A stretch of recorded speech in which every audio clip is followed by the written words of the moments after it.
नमस्कार. नमस्कार म्हटलो मी.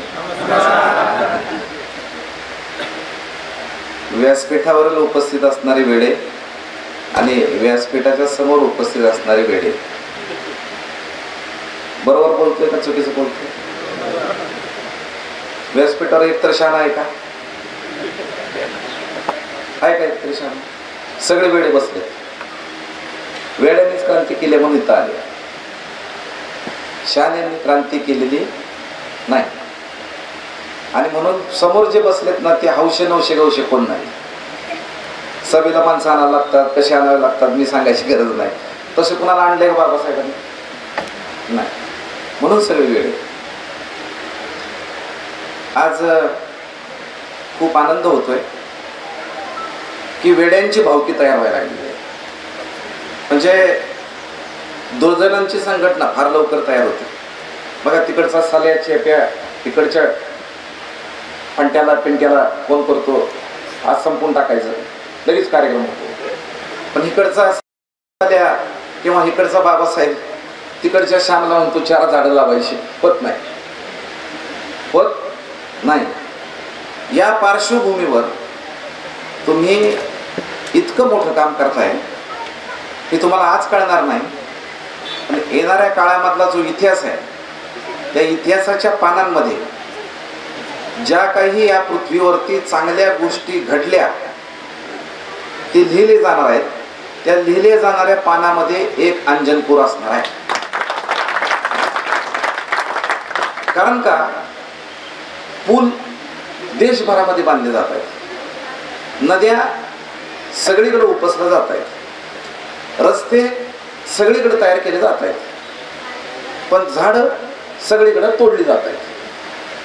तुम्हाला माहित नसेल ह्या जगाचं फुफ्फुस ब्राझीलमध्ये आहे. म्हणजे आपल्या जगाचं फुफ्फुस कुठं आहे? ब्राझीलमध्ये आहे. सर्वाधिक झाडांचा देश ॲमेझॉनचे जंगल हे ब्राझीलमध्ये आहे. ह्या ब्राझीलला देखील एक अवदसा सुचली आणि यावर्षी ते म्हणले की जगाचा ठेका आम्ही का घ्यायचा या फुफ्फुसाचा.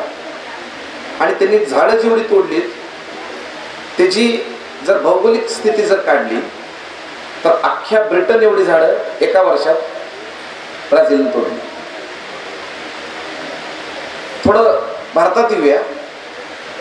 आपल्या महाराष्ट्रामध्ये चकचकीत रस्ते करण्याच्या नादामध्ये आपण ज्या झाडांची कत्तल केलेली आहे त्याची संख्या गोवा राज्याच्या भौगोलिक क्षेत्रफळा इतकी आहे.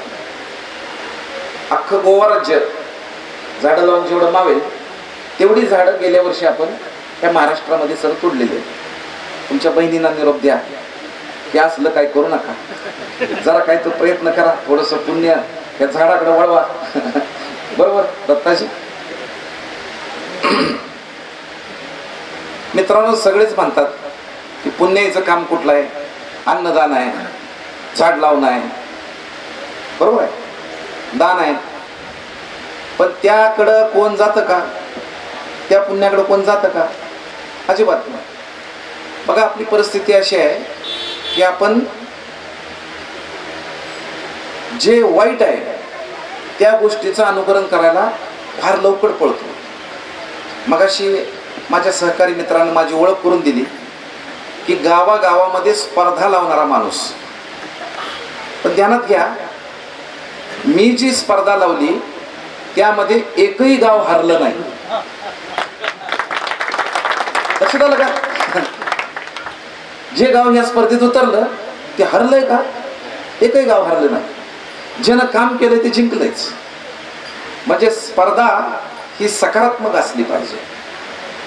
आज गावागावांची परिस्थिती साहेब अशी होऊन बसलेली आहे शांभाऊ की कोण कुणाला विचारणा झालाय. एकमेकांचे इगो इतके वाढलेत. 5-6 फुटाचा माणूस आहे, 100 फुटाचा त्याचा इगो झालाय. बघा तुम्ही पूर्वीचा गाव आठवा. एखाद्याच्या घरात जर मयत झालं तर अख्खं गाव चूल बंद करायचं आणि त्याच्या सांत्वनात धावायचं. बरोबर आहे? होतं का नाही दादा? आता एखाद्याच्या घरात जर मयत झाली आपण फोनवरूनच विचारतो आंघोळीला बाहेर कधी काढणार आहे तेव्हा कळव मला. बरोबर? आंघोळीला तेव्हा मी येतो. त्याच्या अंत्यविधीचा कार्यक्रम चालू असतो तेव्हा ठरलेली गँग ठरलेल्या ठिकाणी उभी असते. गुटखावाले कसे उभा असतो, ही गँग एकत्र उभी असते. गांजीचे कापड घालणारी कायम प्रत्येक श्रद्धांजलीला ती आहेतच पुढं, कोण बिंबर होती ही माईक घेऊन आहेतच पुढं, ती गँग एकत्र उभी असते. बरोबर. हा, आमच्यासारखी जीन पॅन्टवाले एकत्र उभी असतात, श्याम भाऊ इथे आम्ही आपली इडी माणसं एकत्र उभी असते. हिशोब एकच मांडला जातो, माणूस गेला कसा. बरोबर आहे. माणूस कसा गेला, डायबिटीसने गेला, ॲक्सिडेंटने गेला, कॅन्सरने गेला. मला वाटतं की बाबासाहेब, डॉक्टर पोळ, श्याम भाऊ, दत्ता भाऊ, चैत्राम दादा गेल्यानंतर माणसं म्हणणार ह्यो समाजालाच काहीतरी घडवून गेला बाबा. आलं लक्षात. आमचं जगणं वेगळं आहे. आमची चर्चा होत असताना गुटखावाला पण म्हणणार आयला हे झाडं लावून गेलं बरं का, ते भारी होतं. नाचलं राहू त्याला, झाडं बिडं लावायचं, पाणी अडवायचं असं लोक म्हणणार. आमच्या बाबतीत म्हणणार नाहीत की डायबिटीसने गेलंही. माणूस गेला कसा ह्याच्यापेक्षा माणूस जगला कसा ह्याचा हिशोब समाजानं मांडला पाहिजे. ते जगणं, ते जगणं. बघा, एक वेडा असतो, वेड्याच्या हॉस्पिटलमध्ये डॉक्टर गेल्यानंतर डॉक्टरना म्हणतो की डॉक्टर साहेब मला एक कादंबरी लिहायची, मला एक वही आणि पेन द्या. डॉक्टर म्हणजे येडन काय कादंबरी लिहिते. ते रोज गेलं की तेच म्हणायचं मला एक वही आणि पेन द्या. एक दिवशी डॉक्टर साहेब त्याला वही आणि पेन देतात. दुसऱ्या दिवशी राऊंडला डॉक्टर जातात, त्यानं कादंबरी लिहिलेली असते. ते म्हणजे एका दिवसात लिहिलीस? हो. पहिलं पान उघडतात, त्या पहिल्या पानावर लिहिलं असतं so and so doctor Avinash Pol यांच्या चरणी सादर. पहिल्या पानावर लिहिलं असतं शिवाजी महाराज गोळ्यावर बसले. म्हणजे ऐतिहासिक कादंबरी घरी लावून वाचतो म्हणले.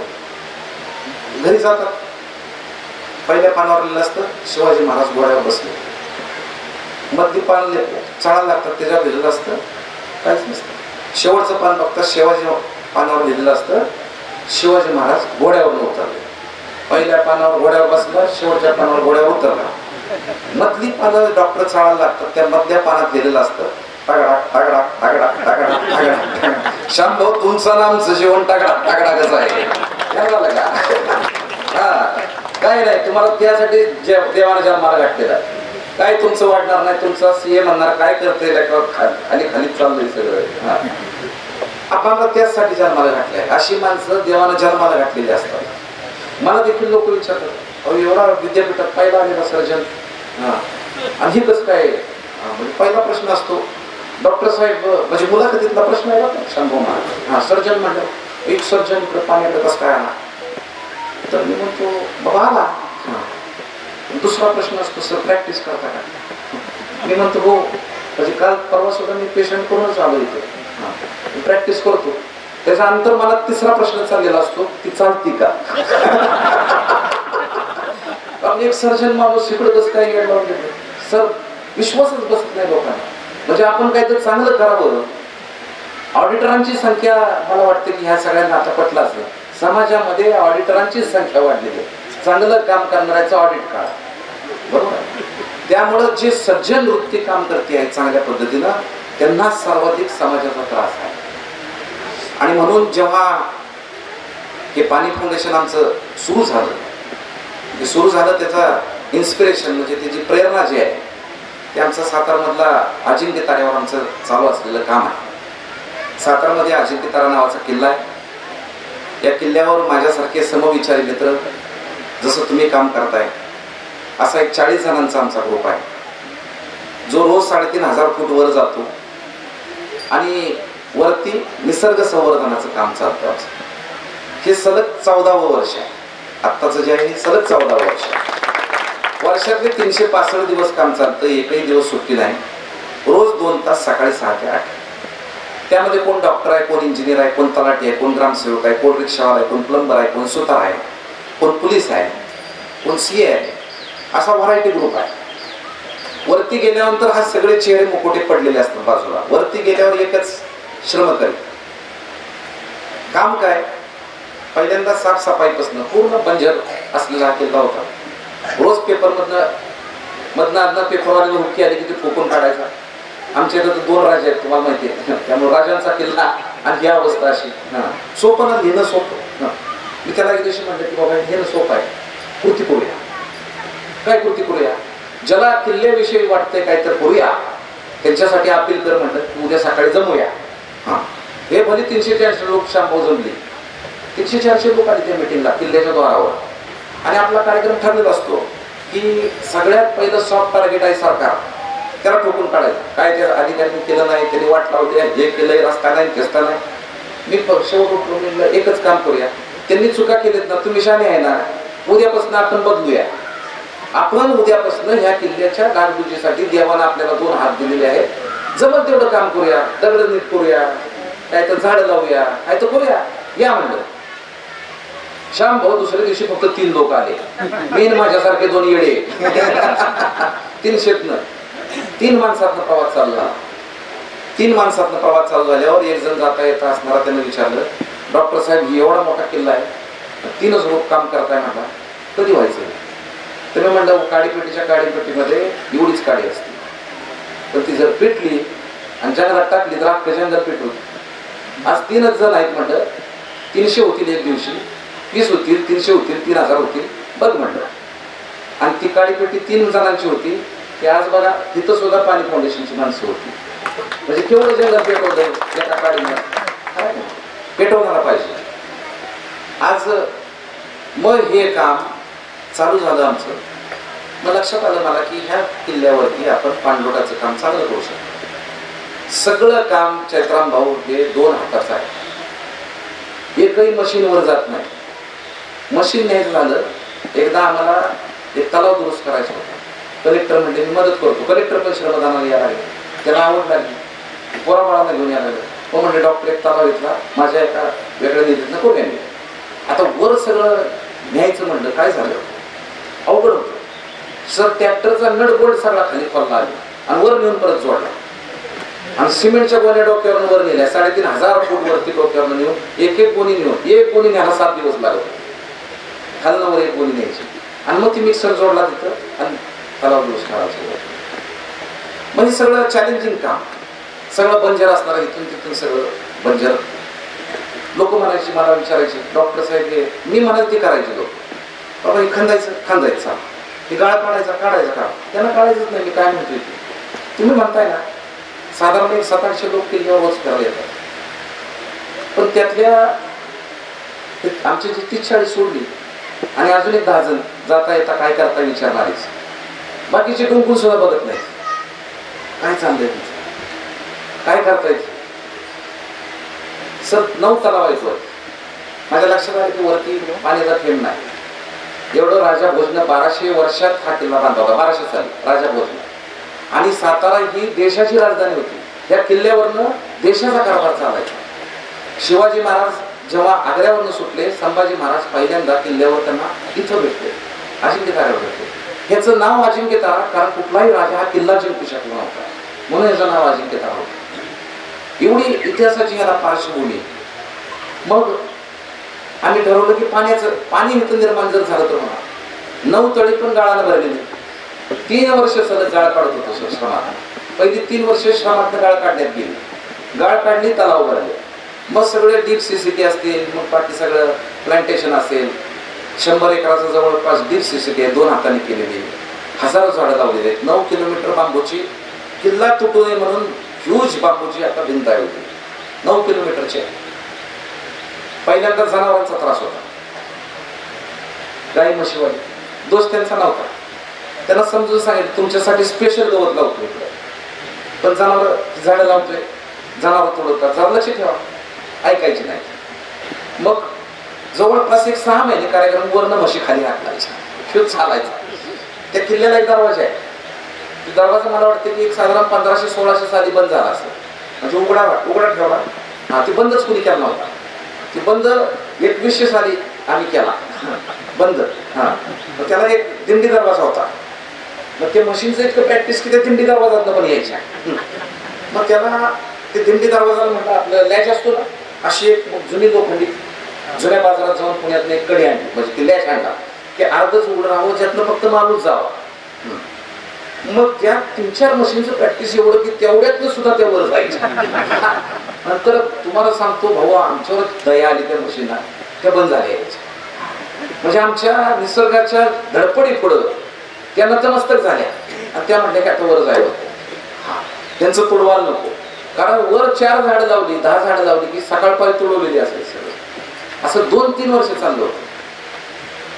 गवत मग कापून न्यायला लागले, कापून न्या म्हणजे गवत मोठ्या प्रमाणात डीप सीसीटी हे सगळं ह्याच्यातनं अख्ख्या किल्ल्याला ड्रिप केलं, श्रमातनं केलं. आज देखील सांगतो की 1 रुपया सरकारचा नाही, 1 रुपया कुठल्या फंडिंग एजन्सीचा नाही, 2 हाताचं फक्त काम.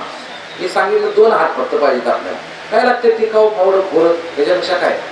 मग आता ही झाडं करायची, तलाव तर झाले सगळे, वरती सगळ्या जलसंधारणाचं काम केल्यामुळे 12 महिने तलाव भरलेले असतात आपले. मग झाडं, आता या झाडाला काय करायचं तर ड्रिप करायचं. ड्रिपला आपल्याकडे आता इतक्या मोठ्या 100 एकराचा किती ड्रिपचं बजेट येईल सांगा भाऊ. 50,000 रुपये एकरी आपण सगळा हिशोब आहे. ड्रिपवाल्या एजन्सीला जाऊन भेटलो मी. त्याला म्हणलं जे फेकून दिलेलं असते ना ते आम्हाला चालत नाही. मग म्हणलं डॉक्टर साहेब, मी म्हणलं 1-2-3 मॉडेल पाहिजेत मला. 2-3 मॉडेल दे म्हणलं. मॉडेल कशी सिलेक्ट केली, कुठलं ड्रिपवरती बसवलं पाहिजे. पहिली टेस्टिंग फेज होती त्याची, असं केलं तुटलं की बाजूला काढायचं, ती नाही घ्यायचं. दुसरी टेस्टिंग फेज होती, त्याला डीप फ्रीज मध्ये ठेवलं 1 कांडकी आणून. ती जास्त कडक जर झाली, किती वेळात कुठली कडक होती हे बघितलं आणि ती सिलेक्ट केलं. श्यामभाऊ, तुम्हाला आश्चर्य वाटेल, आमचं अख्खं ड्रिप हे सगळ्या 100 एकराला केलं आम्ही 25,000 केलं. हा, कारण जुन्या मटेरियल मधलं, भंगारमधलं चोरून असं सगळं आणलं. शेतकरी पडूनच आहे तुझं बाबा, तुला नाही उपयोगी, दे आम्हाला. जोडण्याचं काम आम्हीच केलं, सगळ्या टीमच आमच्या केलं. माझा मुलगा मुद्दामून एक आज आनंदाची घटना घडली म्हणून ती आनंदाची घटना तुम्हाला इथं सांगतो. माझा मुलगा आता डॉक्टर, माझ्यासारखा सर्जन झाला. तो लहानपणापासून मी त्याला किल्ल्यावर घेऊन जायचो. घरात जरा जास्त दांगा करायचा म्हणून गाडीत त्याला आडवं झोपवायचं, असं बेल्ट बांधायचं असा, आणि का किल्ल्यावर जाताना रस्ता आहे, जाताना घेऊन जायचं. त्याला फक्त झाडच दिसायची, मधलं काही दिसायचंच नाही. त्यामुळे लहानपणापासून ते झाडाचं येड झालं. मग ते 10वी झाल्यानंतर मग आमच्या श्रमदान ग्रुपमध्ये सामील झालं. मग 10वीच्या पेपरच्या दिवशी सुद्धा ते वरनं यायचा आणि पेपरला जायचा. 12वीला सुद्धा तसंच. मग 12वीला असताना त्यानं काय केलं, किल्ल्यावर ड्रिप करायचं काम चालू होतं. सुट्टीचा पिरियड होता. पप्पा म्हणला मी असं करीन, आपण सकाळी जातो पण इतकं ड्रिप करायचं आहे, जोडण्याचं काम मी काही जणांना घेऊन जात जाईन दुपारचं करत जाईल. त्यात त्यानं मित्रांना अपील केलं की बाबा, तुम्हाला जर काही चांगलं निसर्गाचं काम करायचं असेल, आवडीचं काम करायचं असेल, तुम्ही उद्या सकाळी अजिंक्य तारेवर घ्या. त्यानं बऱ्याच मित्रांना अपील केलं. 12वीत असलेला मुलगा एक जण झाला, त्याचं नाव जय कदम. ते जय कदमला घेऊनच मी बांबू कशी बसलो, बांबू झाडाखाली बांबूला भेटलो. आणि निसर्गाचं काम काय करायचं, त्याच्यात काय आवड असते, पशुपक्ष्याचा आवाज काय, त्याच्यातनं काय आनंद मिळतो, की मेडिटेशन कसं आहे, त्याला कळत नव्हतं पण मी बोलत होतो. आज जय कदम 12वीत त्याला चांगले मार्क, 10वीला त्याला चांगले मार्क होते. पण UPSCचं जरा वेट डोक्यात बसलं होतं म्हणून त्याला आर्ट्सला गेला, BA ला गेला, BA हिस्ट्री झाला. नंतर काही UPSCचं गणित गेल्या 3 वर्षात जुळलं नाही. मग एकदा 3-4 वर्ष झाले की घरातनं मग संघर्ष चालू होतो की बाबा तू पण घरात काय, म्हणजे तुझं होईल पण आणि कमवून पण. फ्रस्ट्रेशन मध्ये आला. मग मला म्हटला की सर असं थोडंसं होतंय, काय करू. आता पाणी फाउंडेशन ह्या वर्षीपासून पूर्ण महाराष्ट्रात काम करणार. आम्हाला खूप मोठ्या टीमची गरज आहे. आम्ही रिक्रुटमेंट करायला लागलो होतो. आमच्या रिक्रुटमेंट मधली अट एक आहे की आमच्याकडे BSc ॲग्री किंवा BTech ह्यालाच घेतो आम्ही आता नुकती, म्हणजे ते शिक्षणाची अटच ती आहे. हा BA हिस्ट्री, हां म्हणजे ह्याला मी घेऊ शकत नव्हतो. पण आमच्या टीमला मी सांगितलं अपवाद म्हणून ह्याला परीक्षेला बसू द्या. ह्याला ह्याच्यातलं काय तुम्ही म्हणताय ना, ह्याला कळत नाही कशातलं, BSc ॲग्री नाही किंवा BTech नाही. त्यामुळे परीक्षा कशावर आधारित आहे तर ह्या विषयावर आधारित होती आमची ऑनलाईन परीक्षा 50 मार्काची. ती परीक्षा ही पूर्ण पास झाली. मग इंटरव्ह्यू होता, तो काल होता इंटरव्ह्यू त्याचा. मग मी इकडे येणार होतो, मीच असतो इंटरव्ह्यू घ्यायला, पण मी इकडे येणार होतो. मग मी म्हणलं दुसरी टीम आहे, म्हणलं जे मी काय सांगत नाही त्या टीमला पण तू होशील, म्हणलं काय काळजी करू नकोस. हां, त्याचा फोन आला मला थोड्या वेळानं. सर म्हणला तुम्ही एक मला परीक्षा द्यायला लावली होती, WWF नावाची जगातली सगळ्यात मोठी ऑर्गनायझेशन आहे पर्यावरणाच्या क्षेत्रात काम करणारी. त्यामध्ये म्हटलं मी त्यामध्ये सुद्धा अट आहे की तुम्ही सायन्सचे विद्यार्थी असला पाहिजे. पण इतिहासाचा विद्यार्थी असताना सुद्धा मी परीक्षा दिली म्हटला आणि 25 जणांनाच फक्त स्कॉलरशिप देशातनं आपल्या मिळणार. त्या 25 जणांचा त्या स्कॉलरशिपसाठी इंटरव्ह्यू झाला. त्या इंटरव्ह्यू मध्ये त्यांनी विचारलं की बाबा तू सायन्सचा विद्यार्थी नाहीस, तू इतिहासाचा विद्यार्थी आहेस आणि ह्या वर्ल्ड लाईफ ह्याच्यामध्ये तू काय काम करणार, तू आयुष्यात काय केलंयस का यामध्ये, का तुला काय माहिती का. मी जेव्हा सर सगळा इतिहास सांगितला गेल्या 8 वर्षातला, तेव्हा मी जगातला एकमेव विद्यार्थी आहे की इतिहासाचा विद्यार्थी असताना सुद्धा मला स्कॉलरशिप सिलेक्ट झालेला आणि मी BA हिस्ट्री नंतर आता MSc वाईल्ड लाईफ होणार की मला आज स्कॉलरशिप मिळाली. तुम्हीच सांगा मी इकडे पाणी फाउंडेशनच्या इंटरव्ह्यूला जाऊ का तिकडे जाऊ. तो म्हटला मला इंटरव्ह्यूत एक प्रश्न विचारला, तुमचं ध्येय काय. तो म्हटला WWFचं हेड ऑफिस UN मधलं हे नायजेरियात आहे, तर नायजेरिया हा खूप मागासलेला भाग आहे. माझं ध्येय हे आहे की मला तिकडं कधी तर काम करायला संधी मिळावी, कारण निसर्गाला कामाची बाउंड्री नसती. हे म्हणला मी उत्तर दिलं. म्हणला सर तिथं त्याचे आज पोस्ट आले, त्याचं अभिनंदन आमच्या ग्रुपवर चालू झालंय. त्या पोस्टमध्ये त्यानं लिहिलं की 2017ला मनीषनं अपील केल्यामुळे मी एकटाच गेलो आणि 8 वर्षात काय होईल मला माहित नव्हतं. आज मी हे झालो, मला स्कॉलरशिप मिळाली. आपल्या वाईट प्रसंगामध्ये अनेक जण आपली पाठ फिरवतात, पण पशु पक्षी आणि झाडं ही आपली पाठ फिरवत नाहीत. मी त्यांच्यातच राहिलो आणि त्या पशु पक्ष्यांनी दिलेला आशीर्वाद म्हणजे आज मी सिलेक्ट झालो. एवढी मोठी गोष्ट आहे. आणि म्हणून म्हणलं तुम्ही जी मंडळी काम करताय, आज हे 4 मुलांनी भाषण केलं, ह्यांच्यामध्ये बीजारोपण आहे. बीजा अंकुरे अंकुरे ओल्या मातीच्या कुशीत. प्रत्येक बीजामध्ये अंकुर असते, त्याला फक्त चांगल्या पाण्याची गरज आहे. ते चांगलं पाणी म्हणजे तुमची टीम आहे. यापासून बाजूला जाऊ नका. आज बऱ्याच जणांनी बाबासाहेबांचं नाव घेतलं, मला भीती वाटायला लागली. कारण का माणूस जरा प्रसिद्धीभिमुख व्हायला लागला ना की खरी ऑटोमॅटिक त्याच्या शत्रूंची संख्या वाढायला लागते. बाबासाहेबाला जपा बाबा, माझ्या वडिलांचं नाव पण बाबासाहेब आहे, आलं लक्षात. बाबासाहेबांना जपा. प्रत्येकात प्रत्येक गुण असत नाही म्हणून द्वेष करायचा नाही. माझ्यात काय चांगलं आहे, माझ्यामध्ये ट्रिगर करायचं स्किल आहे, मी त्यातच ताकद व्हावी, मी त्यात योगदान देईन. हे झाड बघा उभा राहिलंय, तुम्ही लावलंय मान्य, पण ते म्हणतंय का की मी दिले ह्याला सावली, बरोबर आहे. पण आपण काय म्हणतो, मी लावलं हे झाड. माझ्या प्रत्येक झाडावर काय आहे ते नाव आहे बघा. मी बघितलं नाव आहे. आणि मला येताना आमच्या गाडा साहेबांनी सांगितलं, डॉक्टर साहेब जनच जे झाड लावलंय त्याला तिथं नेऊन लगेच दाखवलं जातंय. हेच पुसलं गेलं पाहिजे. मी माझं मला म्हणण्यात समाज गुंतला, आम्ही आमचं आम्हाला म्हणण्याची मोठी गरज आहे. आणि हे काम आपण हातात घेऊया. आम्ही म्हणायला शिकूया, आमचं म्हणायला शिकूया. आज हे फिरत असताना तुम्हाला सांगतो, वातावरण बदलाचा फटका इतका मोठा आहे. या फटक्यापुढं मला वाटते की म्हणजे मला खूप भीती वाटते, कारण फार पुढचं कळतंय. शेवटची काही 5-25 वर्ष आपल्या हातात राहिली. आपल्या मुंबई महापालिकेचे आयुक्त आहेत, त्यांचं नाव आहे इक्बाल चहल. त्यांनी काही दिवसापूर्वी स्टेटमेंट केलं. एक IAS ऑफिसर, एक विद्वान ऑफिसर, मुंबई महापालिकेसारख्या ठिकाणचा आयुक्त म्हणजे चीफ सेक्रेटरी लेवलचा मनुष्य, त्यांनी स्टेटमेंट केलं होतं की 2035 पर्यंत मुंबई मंत्रालय पाण्याखाली गेलेलं दिसेल. कुणी गांभीर्याने घेतलं नाही. त्याला म्हणजे स्त्री येड आहे काय सांगते, आता चाललंय ना बरं. बरोबर मित्रांनो, आता मी तैवानमधनं काही दिवसापूर्वीच आलो. तैवानमध्ये एक आंतरराष्ट्रीय परिषद भरली होती, इंटरनॅशनल पर्माकल्चर कन्व्हर्जन्स. त्यामध्ये जगभरातनं 52 देशाचे प्रतिनिधी होते. त्यात कीनोट स्पीकर मी होतो. माझ्या शेजारी उद्घाटनाला तैवान देशाचे पर्यावरण खात्याचे सेक्रेटरी मेंग तू साई बसले होते. 52 देशाचे प्रतिनिधी वेगवेगळ्या ठिकाणावरून आल्यामुळं मी एकच विचार मनामध्ये घेऊन गेलो होतो की ह्या देशांमध्ये पर्यावरणाच्या बाबतीतलं काय काम चाललंय आणि पर्यावरणाच्या अडचणी काय आहेत हे समजून घ्यायचं. मला युक्रेनची टीम भेटली. युक्रेनच्या टीमला मी विचारलं की काय कसं चाललंय तुमच्या देशामध्ये. ते म्हणले की डॉक्टर साहेब आता रशिया आणि युक्रेन आमच्या या युद्धाचा परिणाम असा झालेला आहे की आमच्या सगळ्या ज्या वॉटर बॉडीज आहेत म्हणजे पाण्याची जी स्थळं आहेत यामध्ये सगळ्या रशियानं बॉम्ब टाकून दूषित केलंय. म्हणजे आमच्या देशातले 70% तरुण मृत्युमुखी पडले कारण त्यांना सगळ्यांना युद्धावर पाठवलं.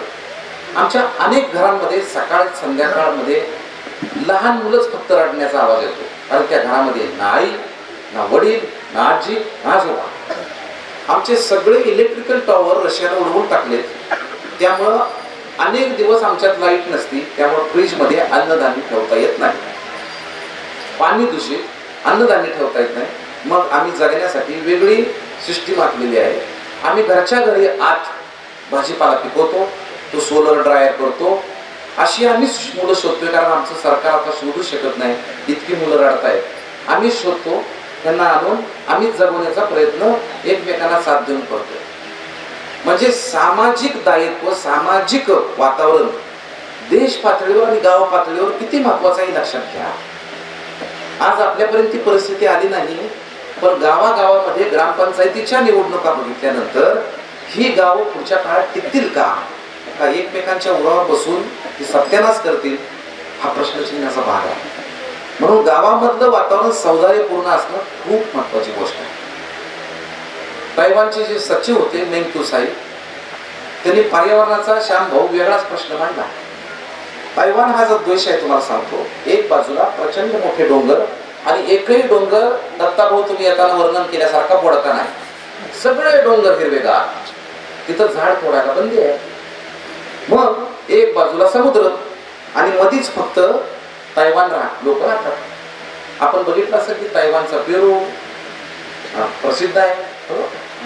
तैवान मध्ये आहे पपई, तैवानची पपई प्रसिद्ध आहे. म्हणजे संशोधनाच्या बाबतीत चैत्रान सर खूप पुढे गेलेला आहे देश.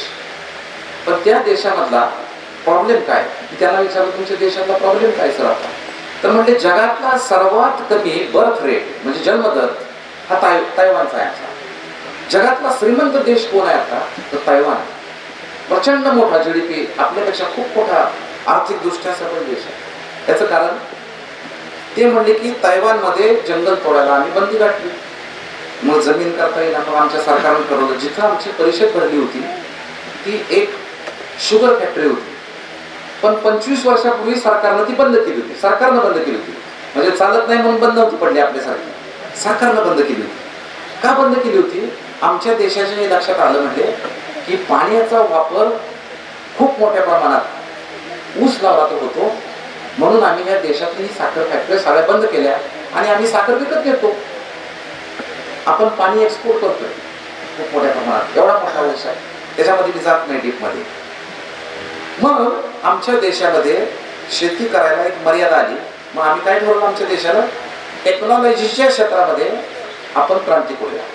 आज आपण सगळे जे बसलोय, लहानपण सकाळी उठल्यापासून संध्याकाळपर्यंत सगळी तैवानची टेक्नॉलॉजी वापरतो. मोबाईल मध्ये तैवान आहे, टीव्ही मध्ये तैवान आहे, रिमोट मध्ये तैवान आहे, एसी तैवान आहे, टॉवर मध्ये तैवान आहे. कुठेही जावा तैवानचीच चिप तुम्हाला. जगामधलं तैवान 90% सेमीकंडक्टर जगातले तैवान तयार करतं. मग इथल्या मुलांना आम्ही म्हणते शिक्षण द्यायला सुरुवात केली की टेक्नॉलॉजी शिका. मग टेक्नॉलॉजी शिका म्हणल्यानंतर मुलं टेक्नॉलॉजीत गेली आणि झालं काय, मग आमचे शहरांमध्ये ही लोक मुलं आली.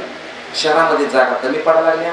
मग आम्ही ठरवलं की शहरामध्ये जागा कमी पडत आहे तर उंच इमारती बांधायला परवानगी दिल्या. जशा उंच इमारती गेल्या तसा भाड्याचा रेट आणि फ्लॅटचा दर वाढत गेला. हे आमच्या लग्न झालेल्या तरुणांना परवडेना झालं म्हणून मुलंच जन्माला घालत नाहीत. निसर्गातनं निर्माण झालेला वेगळा प्रॉब्लेम. या सगळ्याचा बॅलन्स करून आपल्याला जायचं. चीन मधले लोक भेटले, म्हणलं काय चाललंय, कसं चाललंय. मध्ये मी चीनचा अभ्यास करायला गेलो होतो, त्यामुळे मला तिथली टीम पण ओळखीची होती.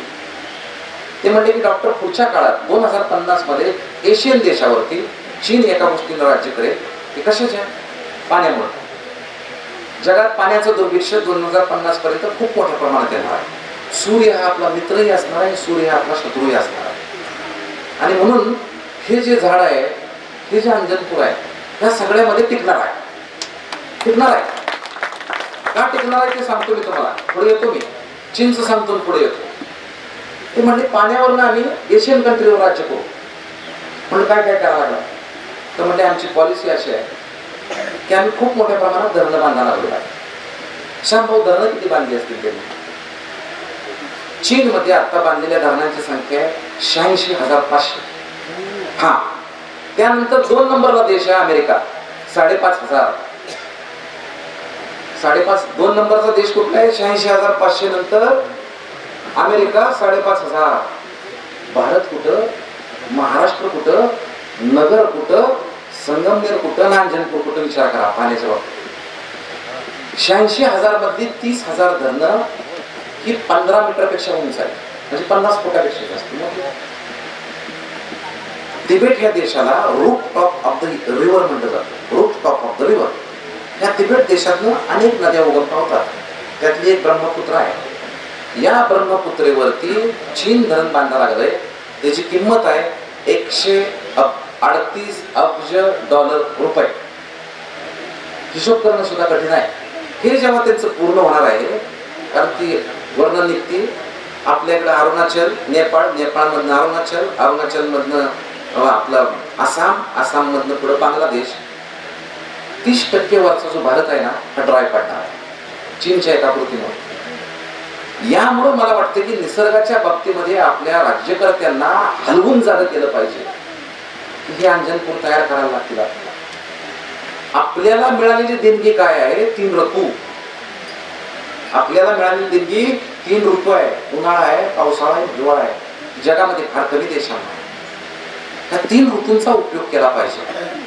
पण 3 ऋतूंचा उपयोग करत असताना आपल्याकडचं टेम्परेचर, मगाशी मी म्हणलं की सूर्य हा आपला मित्र असणार आणि सूर्य आपला शत्रू असणार आहे. आपल्या सगळ्यांनाच माहिती आहे की पाणी फाउंडेशन आता सत्यमेव जयते फार्मर कप स्पर्धा घेत आहे. जी स्पर्धा आमची 46 तालुक्यामध्ये महाराष्ट्रात आता चालू आहे. या 46 तालुक्यामध्ये जे गाव किंवा जे गट शेती क्षेत्रामध्ये चांगलं काम करेल त्याला बक्षीस मिळते.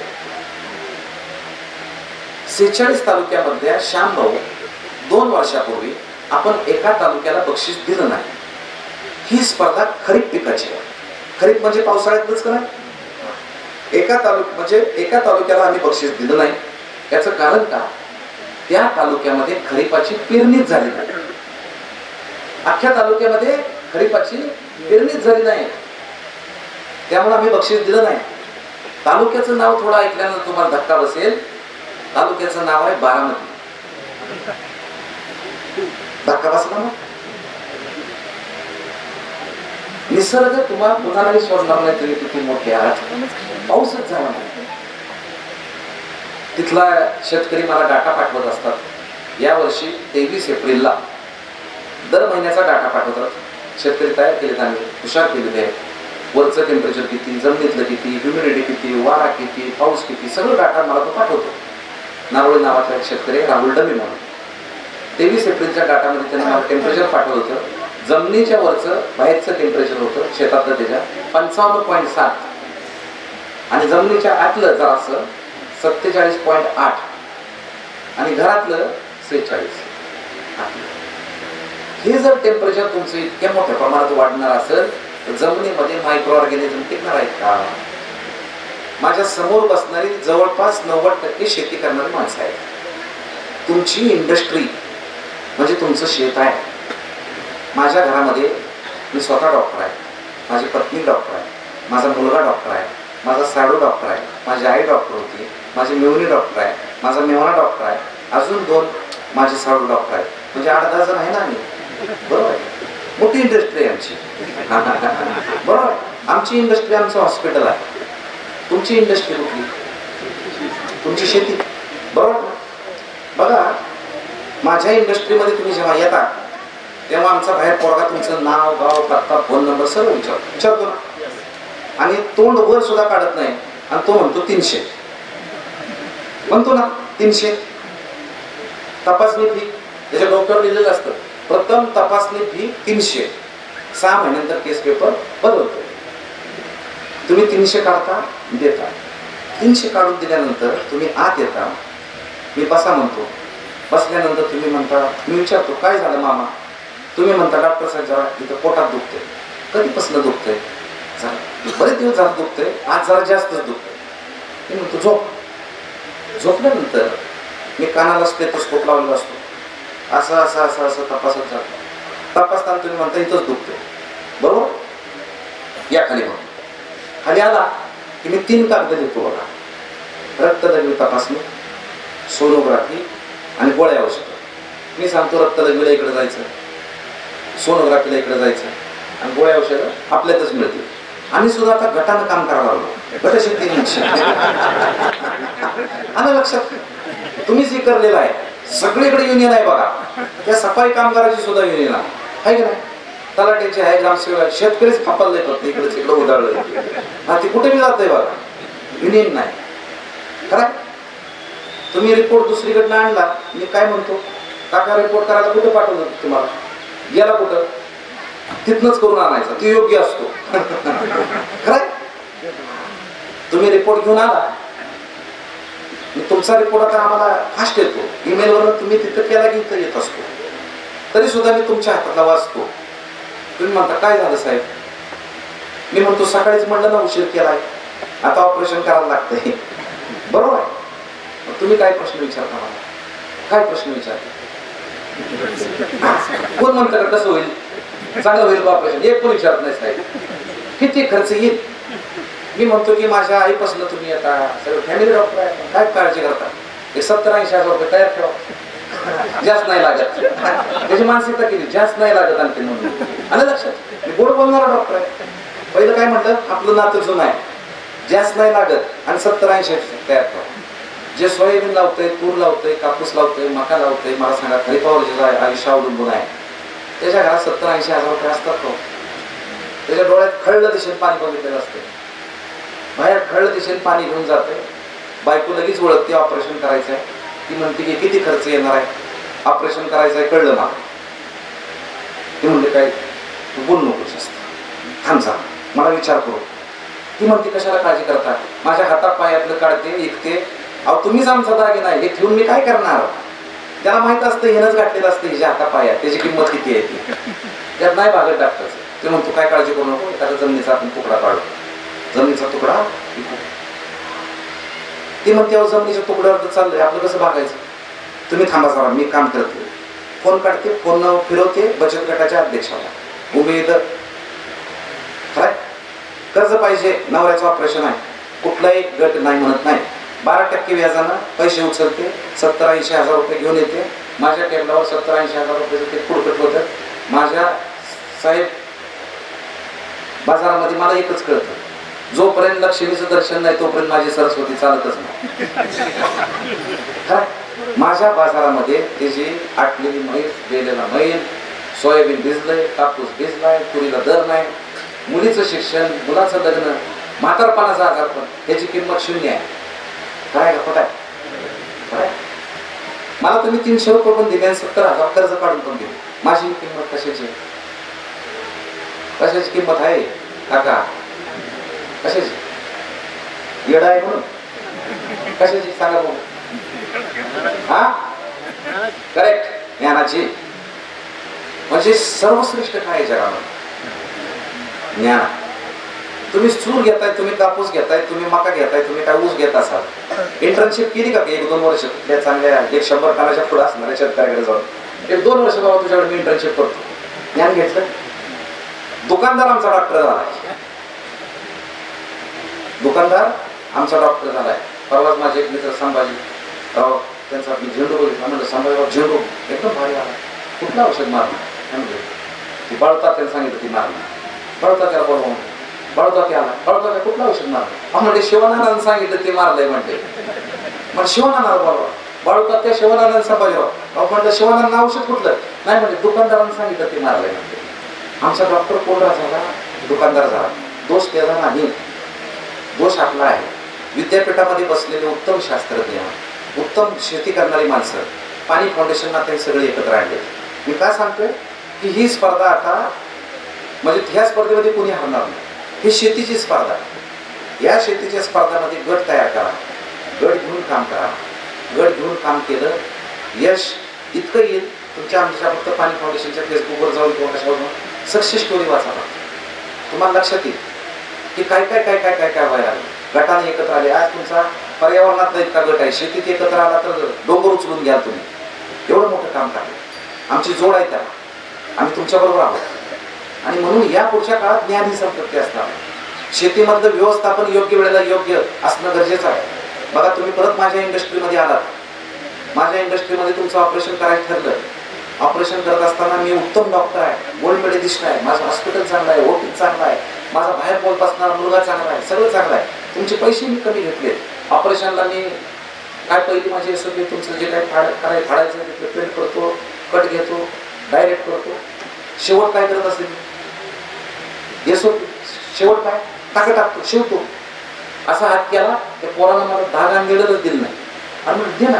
अहो म्हणलं साहेब घोटाळा झाला आहे, आपल्या दवाखान्यातला दोरा संपला. माझ्यात नाही झालं बरं का, सांगतो काय झालाय, दवाखान्यातला दोरा संपला.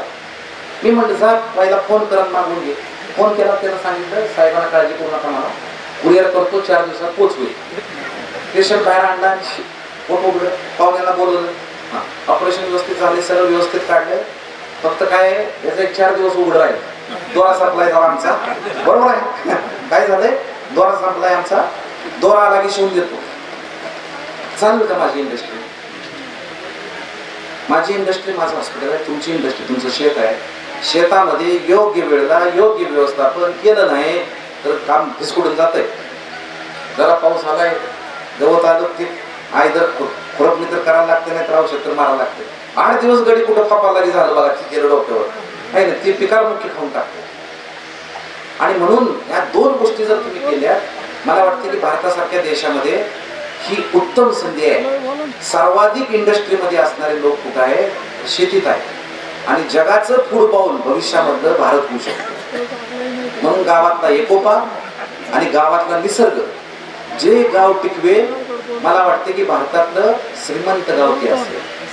अंजनापूरच्या दृष्टिकोनातून आणि त्या दृष्टिकोनातून बघतो. पर्यावरणाची चळवळ तुम्ही चालू केलेली आहे. शेती माती इंडस्ट्री, आता स्वतःची इंडस्ट्री. आता हे ऑटोमोडवर गेलंय. हा तुम्हाला याड लागलंय. आता हे तुम्ही ते 1500 लावत असाल ना, 150 तर लावणारच. हा कारण कसं आहे, दारू ते हुडकतच जातं कुठं मिळते ते. हा ती याड लागलेली माणसं आहे. आता बदल नाही होत तुमच्या 10 वर्षानंतर. ती दारुडी झाली जातात, नशा चढली आहे, ते होणारच. त्याच्यात बदल होत नाही. पण आता स्वतःची इंडस्ट्री चांगली करूया, माती चांगली करूया. माझी एक मेहुणी तुम्हाला सांगतो, डोळ्याची डॉक्टर आहे. तिच्याकडे काही दिवसापूर्वी एक लहान 4थी 5वीतल्या मुलाला तिचे आजोबा घेऊन आले.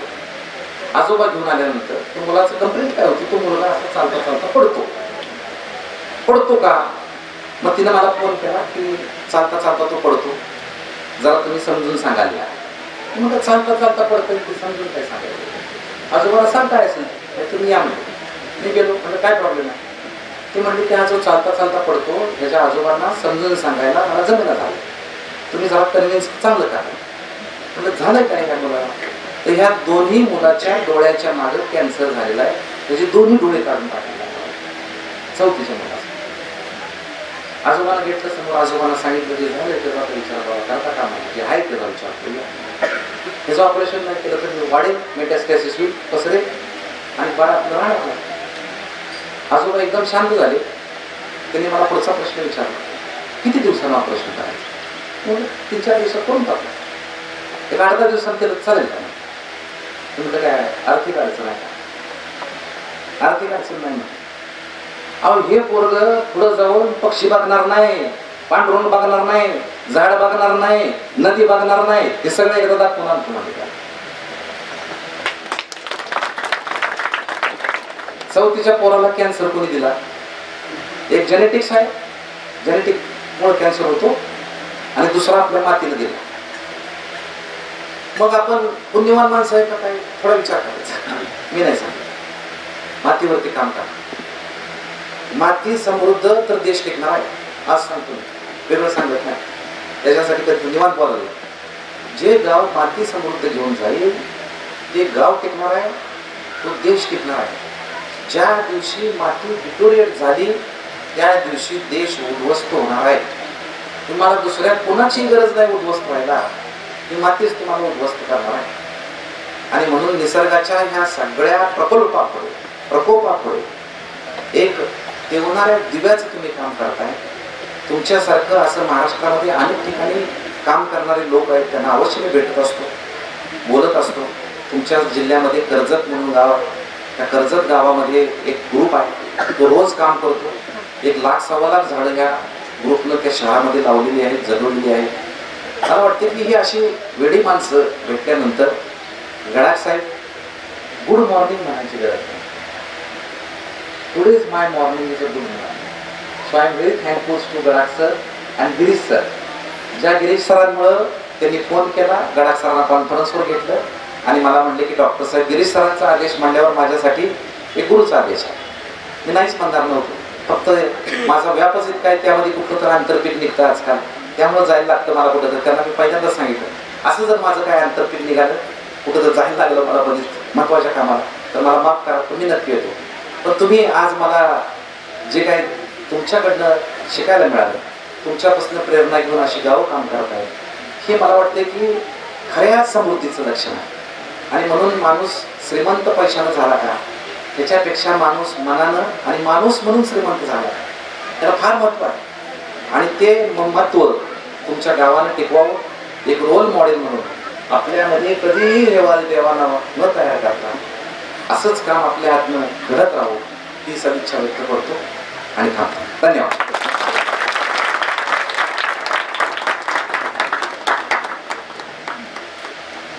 धन्यवाद सर. असं वाटत होतं आपण कवरही बोलावं आणि ऐकत राहावं. आपली उदाहरणं इतकी मनाशी भेटणारी होती आणि प्रत्येक गोष्ट समजून सांगताना, तुमच्या त्या मेवणीचं उदाहरण त्या टायमाला तुम्ही सांगितलं, हे खरोखर